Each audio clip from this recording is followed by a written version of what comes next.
noches y gracias por estar con nosotros. Esto es Leila Controversial.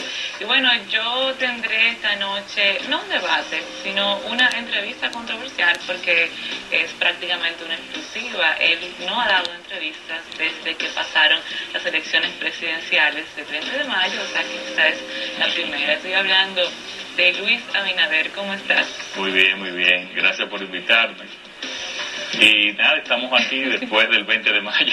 Gracias por estar conmigo y por concederme la oportunidad de hacer esta tu primera aparición pública. Y los temas son obligatorios, o sea, necesito hablar de las elecciones. ¿Qué pasó?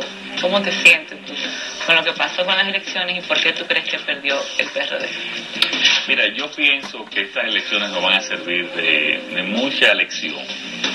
De mucha lección a nosotros los PRDistas, pero también al país. Cuando tú ves, Leila, y bueno, y se está presentando un déficit fiscal de unos 100.000 millones de pesos, y ese déficit, algo sin precedente en la historia financiera del país, tú dices, bueno, pero ¿y hasta dónde vamos a dejar a nuestros gobernantes con un cheque sin blanco para que actúen, para que incidan en unas elecciones de la manera en que lo han hecho?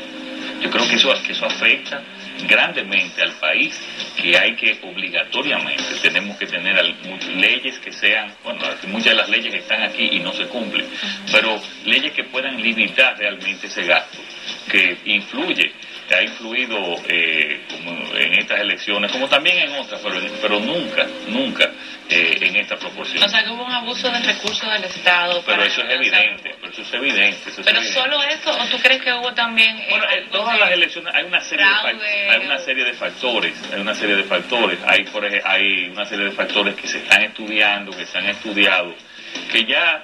El mismo presidente me había dicho, miren, ya vamos a dejar las cosas así, porque donde se compraron cédulas había gente que estaba vendiendo cédulas, entonces, y hemos dejado la situación, pero es evidente todo el país evidenció un despilfarro de recursos. Y por el otro lado de la fórmula Hipólito, Luis, ¿hubo algún error que tú entiendas, un mea culpa? Bueno, siempre cometemos errores los candidatos, pero también aquellos cometieron errores en la fórmula que finalmente salió electa. Claro, lo hemos analizado, creemos que también fuimos, si se quiere, como dicen los americanos, muy naif. No hicimos una campaña negativa, a nosotros nos hicieron una campaña negativa tremenda. Hipólito quiso cumplir con el pacto que tenía, que había firmado en la Universidad Católica Madre Maestra en presencia del Monseñor Agripino para que no se hiciera la campaña negativa. Y eso realmente también a nosotros nos afectó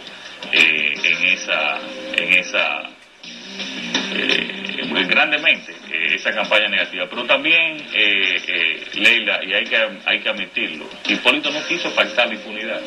Eso fue un factor fundamental. Hipólito no quiso con el sector de Leonel Fernández pactar impunidad como se lo plantearon a mediados del año pasado. ¿Tú crees que si eso se hubiese hecho, Leonel entonces no le hubiese dado el apoyo que le dio? Yo creo que esa es una posibilidad de estudiar. Esa es una posibilidad. Él no quiso faltar impunidad, que es algo que habla muy bien de su forma, que habla muy bien del compromiso que él tiene y que tenía para las elecciones con este país. ¿Tú crees que el tema de la no integración de Miguel Vargas en la campaña, formal sí, institucional sí, pero en la realidad no hubo una integración? Ese fue otro de los factores. Y tanto porque cuando vino la proclamación, él envió a su gente también a integrarse. Pero después entonces surgieron una serie de situaciones que la historia después va a conocer con detalle, en la cual se percibía como el problema, más que un problema de gente, más que un problema de cantidad de gente que no estaban integradas, era un problema que se sentía que había una división, porque incluso gente de su mismo sector hizo en el medio de la campaña ruedas de prensa denunciando esas diferencias y esas situaciones. ¿Tú no crees que el escollo principal tuvo que ver justamente con tu candidatura vicepresidencial? Es decir, que del lado de Miguel Vargas esa era una de las cosas que se aspiraba.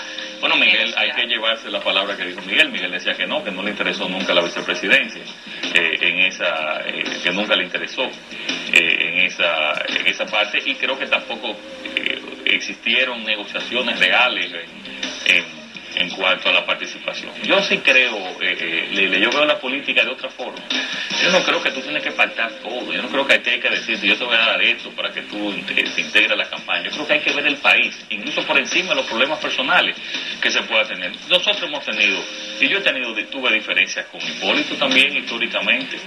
Sin embargo, y cuando Miguel ganó, yo estaba apoyando a doña Milagros. Inmediatamente me integré sin que me digan, ya te vamos a dar esto. Primero porque a mí no me puedo decir eso, yo veo la política de otra forma, o sea, yo creo que hay que ir a servir al país. Entonces yo creo que también eso tenemos que cambiarlo, o sea, esa transacción en aspectos tan importantes como la nación, tenemos que cambiar ese sentido y esos requerimientos. Pero ¿a ti te parece que con él integrado en la campaña, quizás levantando la mano de Hipólito Mejía el día del cierre, hubiesen ganado las elecciones? Mira, eso no te puedo decir, porque a mí me gusta siempre hablar con números y con estadísticas, pero obviamente hubiese ayudado. Ok, ¿cuál es en este momento la posición de Luis Abinader frente a una situación en el PRD de polarización? O sea, hay un grupo, el grupo de Miguel, otro grupo, el grupo de Hipólito, que han tenido incluso litigios en el Tribunal Superior Electoral, pero que también en la práctica tienen enfrentamientos. Luis Abinader, ¿qué posición tiene ahora? Bueno, en realidad no hay una polarización entre los grupos, hay una polarización hay una división de dos sectores, uno evidentemente mayoritario, incluso desde el punto de vista institucional, donde tú tienes al presidente en función, al secretario general, al secretario de organización, al secretario general electoral, a la secretaria de la mujer, de la juventud, o sea, y de los 17 departamentos que tiene el PRD, hay un sector que se siente que el presidente del partido no actuó de la manera en que su investidura le exigía y le pedía. Entonces hay esas dos divisiones. Ahora, yo creo que la política tenemos que verla ya con cierto pragmatismo, principalmente con un problema fundamental, que es la necesidad de hacer oposición y de tener un partido, valga la redundancia, de oposición fuerte. Yo creo que esas diferencias tenemos que llevarlas a una convención o a unas elecciones internas, y que esas elecciones internas es la que va a decir si Hipólito y Luis hicieron un buen trabajo, si cometieron errores, si Luis fue un buen candidato a la vicepresidencia, si Hipólito fue un buen candidato a la presidencia, y si Miguel hizo su trabajo en la medida en que las circunstancias le requerían. ¿Pero tú crees que esa convención debe adelantarse, debe hacerse en el 2013, que es la fecha estipulada, o mira, si yo fuera el hacerse presidente actual del PRD, yo la adelantaría, si fuese yo el presidente, por una situación y no estamos hablando de situaciones normales por las que pasó. Incluso el mismo Miguel Vargas pidió que adelantaran la convención de cuando Ramón Alburquerque era presidente del partido, después de las elecciones. Él pidió adelantar la convención en ese año.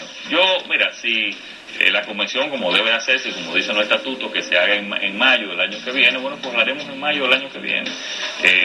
Pero lo ideal es que se adelanten los procesos. Hay otros que piensan que en un plebiscito, según lo dicen los estatutos. Vamos a ver los acontecimientos. Yo lo que creo es que nosotros tenemos que el país se requiere que el PRD busque una solución y sea una institución realmente más disciplinada, más organizada y que pueda renovarse.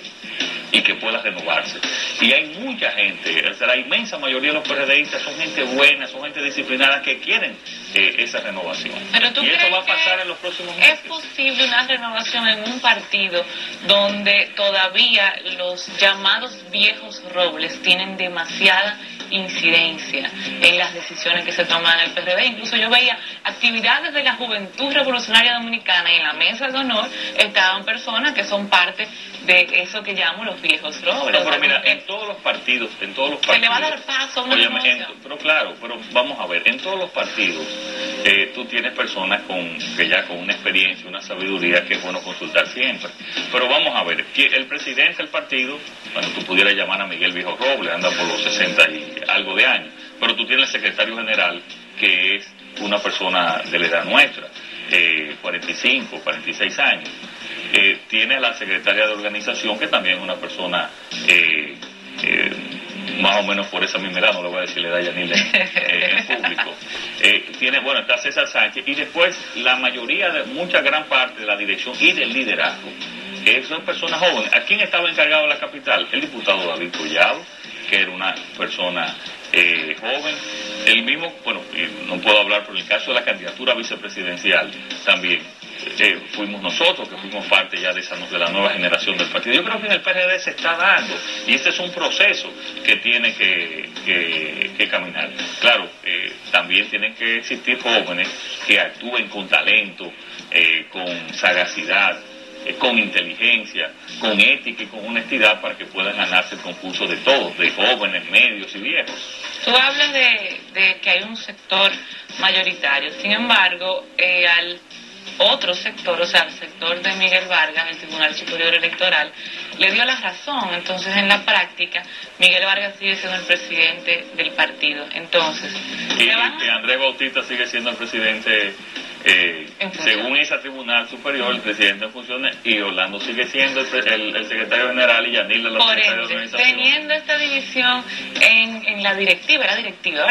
Del PRD, ¿se van a reunir? O sea, tienen que hablar porque todos tienen el cargo directivo vigente. Óyeme, yo fui de los que llamé al caso de el Monseñor Agripino Núñez para que Monseñor mediara en este proceso. La mediación no significa conceder razón al otro, la mediación significa que cada quien pueda exponer sus argumentos con un mediador que goza de la credibilidad de todos, y entonces ese mediador obviamente va a utilizar su experiencia, va a utilizar su propia credibilidad, y ya las técnicas que existen para mediar en estos procesos. ¿Y qué te respondieron? Bueno, Hipólito está de acuerdo, Andrés Bautista y Orlando en principio que sí, pero que tienen que llevarlo a los organismos, como es normal desde el punto de vista institucional. La respuesta de Miguel dijo que estaba dispuesto a reunirse, dijo una respuesta genérica, pues yo estoy seguro que no debe oponerse. Pero tú has hablado con él, o eso es un asunto de que se entera por la prensa. O sea, se mandó una persona, claro, a comunicarse en ese sentido. Y la respuesta que recibí, como dije, fue en principio que sí.